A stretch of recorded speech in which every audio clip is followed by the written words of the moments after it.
अस्सलामु अलैकुम जी, once again एक नई वीडियो के साथ हाजिर हूँ। मोहम्मद फ़ारूक।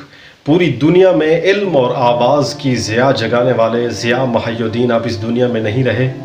आखिरकार हर किसी को जाना है, अजल ने न किसरा ही छोड़ा न दारा, इसी से सिकंदर सफ़ाते बिहारा, हर एक ले के क्या क्या न हसरत सिधारा, पड़ा रह गया सब यूं ही ठाठ सारा।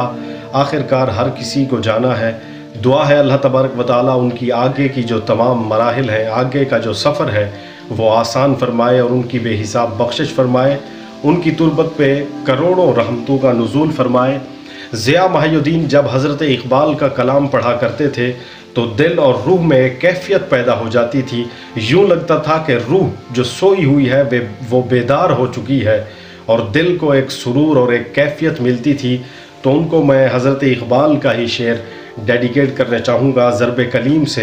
हज़रत इक़बाल सूफ़ी से हम कलाम हुए हैं, वो भी एक सूफिया की सिफ़त रखते थे, सूफ़ी की उनमें सिफ़त थी। तो ये सूफ़ी से हज़रत इक़बाल हम कलाम हुए हैं, वो शेर डेडिकेट करना चाहूँगा जनाब ज़िया महिउद्दीन को। तेरी निगाह में है मोजज़ात की दुनिया सूफ़ी, तेरी निगाह में है मोजज़ात की दुनिया, मेरी निगाह में है हादसात की दुनिया।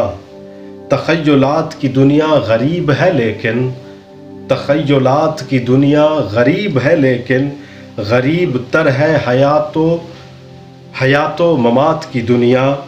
अजब नहीं कि बदल दे उसे निगाह तेरी, अजब नहीं कि बदल दे उसे निगाह तेरी, बुला रही है तुझे मुमकिनात की दुनिया, बुला रही है तुझे मुमकिनात की दुनिया।